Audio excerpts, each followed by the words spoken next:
Trailer చూసారా? Trailers కూడా చూస్తాను. రెండు ట్రైలర్లు మీకు ఏది బాగా నచ్చింది? ఏది? War 2 war 2 కూలియా? కూలీ బాగుంది. వార్ 2 కంటే. ఫస్ట్ డే కలెక్షన్స్ ఎంత వస్తాయని మీరు అనుకుంటున్నారు? ఇక చెప్పలేము, కలెక్షన్స్ గురించి చెప్పలేము. సినిమా మంచి నేను ఆ రెండు సినిమాలు చూడలేదు. నేను లాస్ట్ అయితే నరసింహ అక్కడికి స్టాప్ అయినా, దాని తర్వాత చూడాలి. అట్లా ట్రైలర్స్ కూలీ బాగుంది. కూలీ చూసిన. అంటే ఇప్పుడు కూలీలో మల్టీ స్టారర్స్ ఉన్నారు కదా. రెండు సినిమాల హీరోలు కూడా ఫేమ్ ఉన్న వాళ్ళు, ఫ్యాన్ ఇండియా వాళ్ళు. అవునవును. సో ఇప్పుడు ఈ రెండు సినిమాలకు సంబంధించిన వాళ్ళకి ఎవరిది బాగా హిట్ అవుతుంది అనుకుంటున్నారు మీరు? నాకు తెలిసి కూలీ అనుకుంటున్నా, రజనీకాంత్ మూవీ. నేను ఎన్టీఆర్ ఫ్యాన్నే కావచ్చు కానీ నాకు ట్రైలర్ని చూసి చెప్పరాదు. అదే ట్రైలర్ని చూసినా కానీ చూసి చెప్పరాదు, ఏది చెప్పరాదు. నాకు కూలీ నచ్చింది, ట్రైలర్ మంచిగా ఉంది. అంటే రీసెంట్గా విజయ్ సేతుపతిది ఒక మూవీ వచ్చింది కదా, ట్రైలర్ మంచిగా ఉంది కానీ సినిమా చూసేసరికి కొంచెం యావరేజ్ ఆ టైప్లో ఉంది. కాబట్టి ట్రైలర్ చూసి చెప్పరాదు, పాట మంచిగా ఉంది. అట్లా సినిమాలు ఒకసారి రాబోతున్నాయి కదా, సో వీటికి బెనిఫిట్ షోలు వస్తాయంటారా?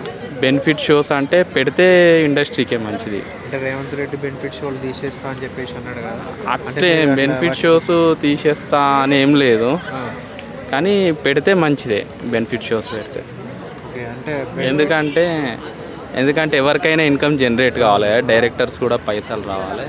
బెనిఫిట్ షోస్ పెడితే మంచిదే, వాళ్ళకు కూడా మంచిదే. ఈ స్టాంపేడ్స్ కూడా కావు, ఎక్కువ మంది చూస్తారు ఒక్కసారి. రీసెంట్గా ఏదో స్టాంపేడ్ అయింది కదా, అట్లా కావు. బెనిఫిట్ షోస్ పెడితే ఎక్కువ మంది చూస్తారు. అంటే బెనిఫిట్ షోల వల్ల కొంచెం బాగా ఇబ్బంది పడుతున్నారు కదా. ఎక్కువ ఏమంటారు, ఫ్యామిలీస్ తోటి వెళ్ళట్లేదు కదా మూవీస్కి, అందరూ ఓన్లీ అట్లా అంటున్నారా? వెళ్తున్నారు కదా, అట్లా అంటే బెనిఫిట్ షోస్ పెట్టాలి, కానీ టికెట్ ప్రైజెస్ అవి కొంచెం తగ్గిస్తే వెళ్ళి చూడవచ్చు.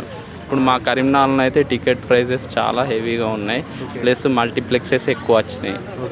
వాటి వల్ల మీ కరీంనగర్లో ఎక్కువ లోకల్ థియేటర్స్ కూడా ఎవరు రన్ చేయట్లేదు.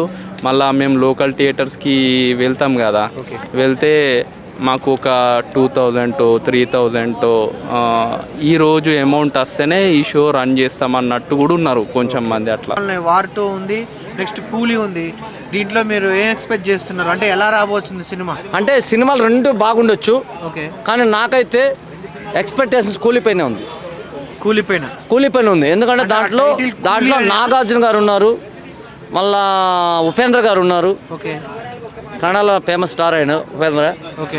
ఆయన వన్ ఆఫ్ ద. దీంట్లో కూడా ఎన్టీఆర్ ఉన్నాడు కదా, దీంట్లో ఎన్టీఆర్ గారు ఉన్నారు, ఉత్తరప్రదేశ్ ఉన్నారు. ఆయన కూడా బాగా చేశారు ఈక్వల్ గా. ఆ పోస్టర్ చూస్తే తెలుస్తుంది. నాకు ఎందుకో కూలీ అనేది నాకు నచ్చిందబ్బా. అంటే లేబర్ అనే కుబేరాలో బెగ్గర్ అని ఉంది, కూలీ అని ఉంది. అవును, అంటే చిన్న వాళ్ళని కూడా పైకి చూపిస్తున్నారు. అవును. వార్ అనే సినిమా నాకు టైటిల్ నచ్చలేదు, ఎందుకంటే వార్ మనకు అవసరం లేదు, ఇప్పుడు యుద్ధాలు అవసరం లేదు మనకి. అందరూ కలిసిపోవాలా, కలిసి బతకాలా. దట్ ఈస్ కూలీ అనేది నాకు ఆ టైటిల్తో నచ్చింది. సో ఇప్పుడు మీరు ఓవరాల్గా కూలీ బాగుంటుంది అంటారు? నా ఎక్స్పెక్టేషన్స్ ప్రకారం నేనైతే కూలీ బాగుంటుంది అనుకుంటాను. ఇప్పుడు కూలీ అంటే టైటిల్కి సంబంధించింది వాళ్ళు కూలోళ్ళగా చూపించబోతున్నాడా, లేకపోతే ఎలా చూపించబోతున్నాడు డైరెక్టర్? రోజు బతికే జీవితాలు చూపిస్తాడు అనుకుంటాను, మా జీవితాలను. మీ జీవితాన్ని చూపిస్తున్నారు మీరు అనుకోని. అవును. అంటే మీరు ఏ సినిమాకి వెళ్దాం అనుకుంటున్నారు? రెండు సినిమాలలో నేను ఫస్ట్ ఆఫ్ ఆల్ కూలీకి వెళ్తా. కూలీ సినిమాకి. నమస్తే అండి. ఇప్పుడు ఎన్టీఆర్ సినిమా రాబోతుంది కదా, ఎలా ఉండబోతుంది అంటారు? ఎన్టీఆర్ సినిమా నేను ఇంకా చూడలేదు, ప్రీ రిలీజ్ అయింది మొన్న సెల్లులో చూసిన. ఈసారి బాగుంటుందని అనుకుంటున్నాం. మన రామారావు కాలు ఎగరేసి చెప్పిండు. మన రామారావు, చిన్న రామారావు, ఆయనంటే అభిమానం, మళ్ళీ మన పవన్ కళ్యాణ్ అంటే అభిమానం నాకు.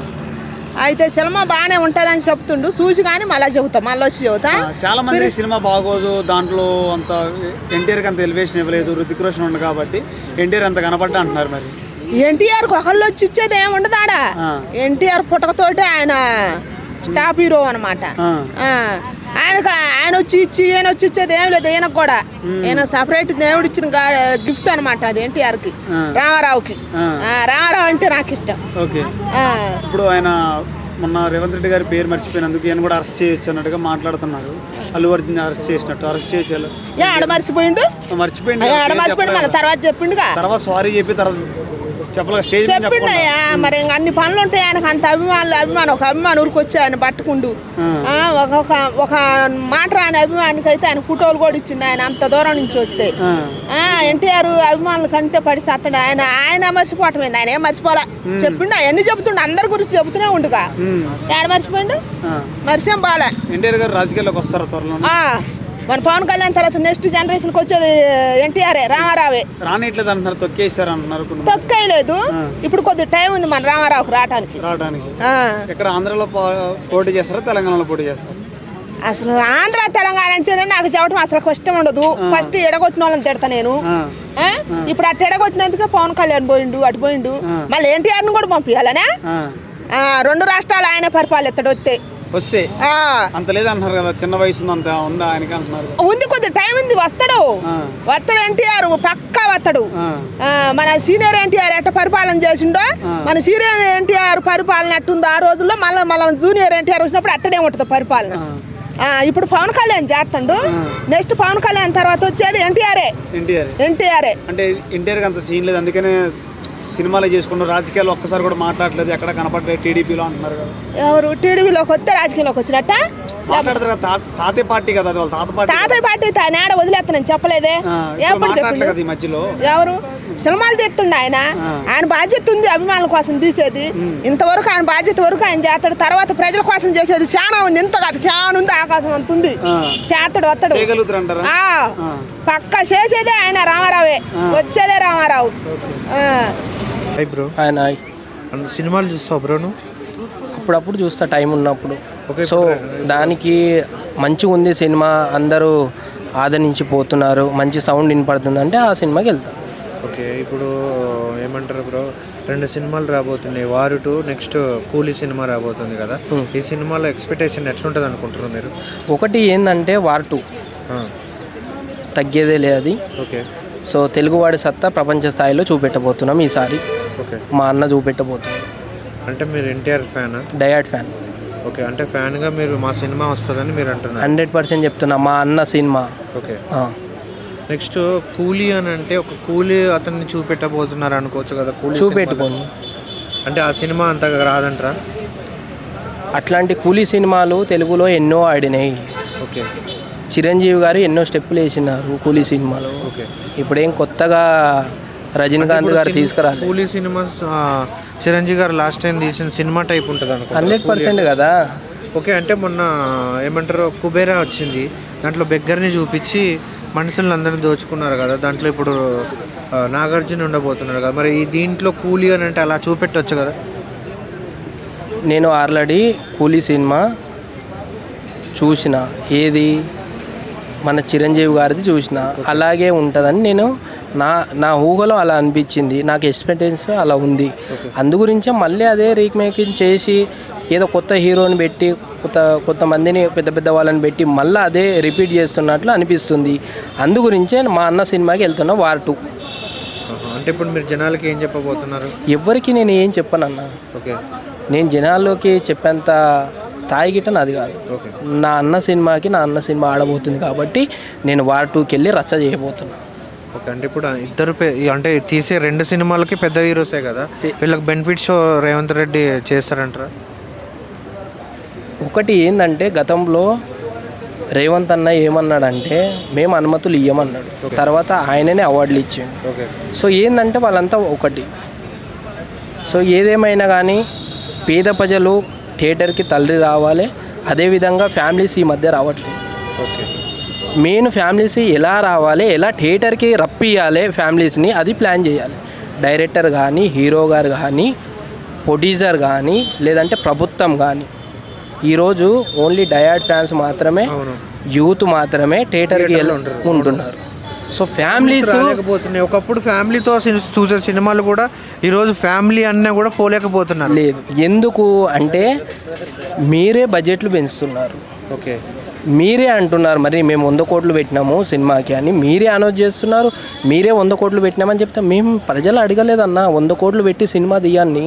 ఓకే, 100 కోట్లు పెట్టి మీరు సినిమా తీయండి అని డయాడ్ ఫ్యాన్స్ అడగలేదు, యూత్ అడగలేదు, ప్రజలు అడగలేరు. మీరే ప్రొడ్యూసర్స్, డైరెక్టర్స్ మీరే బడ్జెట్ పెంచి మీరే 100 కోట్లు పెట్టినా అని చెప్పి ప్రజల ధనం లాగే ప్రయత్నం చేస్తుంది తప్పితే రేట్లు మీరు విపరీతంగా 1000 రూపాయలు, 1200, 500, 600. ఇప్పుడు పాప్కార్న్ తినాలంటే 150 రూపీస్ అంటన్నా. ఒకప్పుడు 30 రూపీస్ 20 రూపీస్ ఉండే. 150 రూపీస్కి నీకు పాప్కార్ను, మళ్ళీ 160 రూపీస్కి 180 రూపీస్కి నీకు కోక్ అంట. ఎవరన్నా ఫ్యామిలీస్ వచ్చేది? ఇది ప్లాన్ చేయండి ప్రభుత్వం కానీ. ఒక ఫ్యామిలీ రావాలంటే ఒక 5000 తీసుకొని రావాలంటారు సినిమాకి. అంతే కదన్నా, ఇద్దరు వెళ్తే 5000, ముగ్గురు వెళ్ళినా 5000 ఫట్టా అయిపోతున్నాయి. మీరు అది ప్లాన్ చేయాలి. ఈరోజు 50 రూపీస్ పెట్టిండ్రు. మీరు గవర్నమెంట్కి చెప్పేది ఏంటి, సినిమా టికెట్లు తక్కువ చేయాలి, అప్పుడైతేనే ఫ్యామిలీ వెళ్ళినంత థియేటర్లన్నీ నిండిపోతాయని చెప్తారు. నిండిపోతాయి. మీరు తక్కువ బడ్జెట్ 5 లక్షలు 5 లక్షలు పెట్టి సినిమా తీసినా సరే విపరీతంగా సినిమా ఆడుతుంది అప్పుడు. ఎందుకంటే ఫ్యామిలీస్ వస్తున్నారు కాబట్టి ఎవరైనా తినడానికి ముప్పు చూపుతారు. తక్కువ రేటు ఉంటే, సో తక్కువ రేటు సినిమా ఆడితే చూడడానికి ప్రజలు గిట్ట తరలి వస్తారు. ఓకే, ఇప్పుడు డైరెక్టర్లు ఏమంటారంటే ఇప్పుడు చేసే యాక్టర్స్కి కూడా చాలా కాస్ట్ పెరిగిపోయింది అందరికీ. సో మేము అవి చూసుకోవాలి, ఇవి చూసుకోవాలి అని అంటే ఎలా తగ్గియాలంటే మాకు కూడా రావాలి కదా, మేము పెట్టిన పైసలన్నీ రావాలి కదా. సో మేము అందుకనే జనాల పైన చూపిస్తున్నామని చెప్పేసి డైరెక్టర్లు అంటారు. దానికి మీరు ఏమంటారు? జనాలు గిట్ట ఏమంటున్నారంటే మేము గిట్ట సినిమాకి రాము, థియేటర్స్కి ఏం రాము, ఓటీటీ ఉంది, ఓటీటీ ప్లాట్ఫామ్లో మేము గిట్ట డౌన్లోడ్ చేసుకొని ఒక మినీ థియేటరు ఇంట్లో రూమ్లో సెట్ చేసుకున్నాము. అందు గురించి ఈరోజు ప్రజలు గిట్ట ఓటీటీలోకి వెళ్ళి మంచిగా శుభ్రంగా మినీ థియేటర్లో ఇంట్లోనే కూర్చొని ఫ్యామిలీతో తింటున్నారు, సంతోషంగా సినిమా చూస్తున్నారు. ఇప్పుడు అలా ఇంట్లో చూసేదైతే థియేటర్లన్నీ మూసేసుకోవాల్సిందేనా? అదే కదా చెప్తున్నా.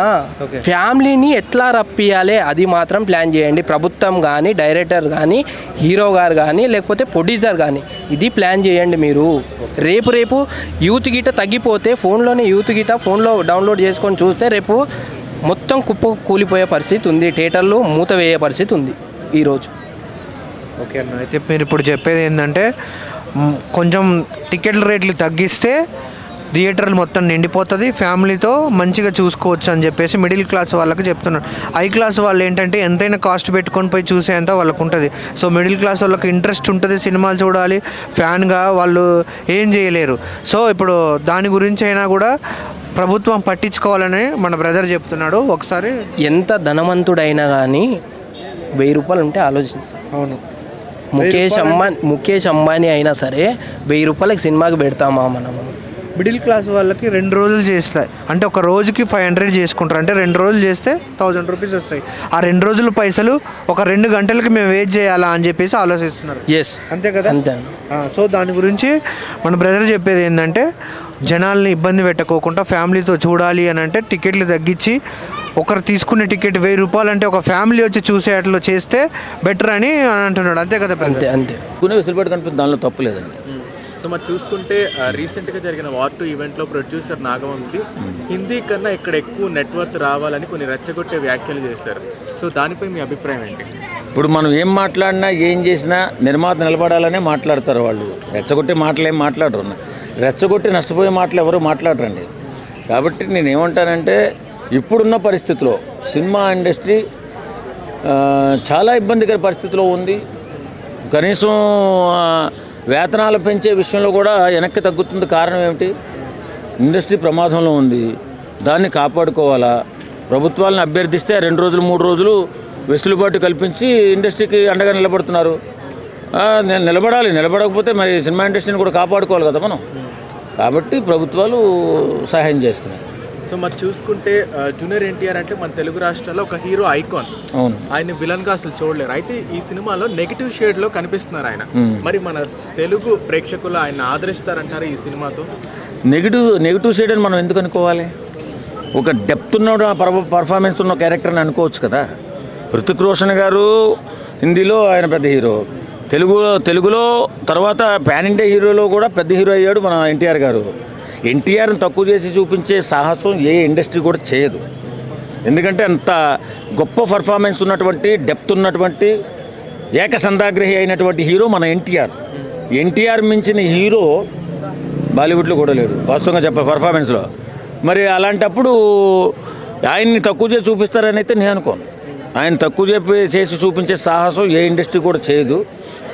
విలన్గా ఆయన చేయరు. కాకపోతే ఏ కారణాల చేత ఆ క్యారెక్టరు ఆ విలనిజం కనిపిస్తుందో కొంతమంది అంటున్నారు. విలన్ కాదు, ఆయన కూడా హీరోనే.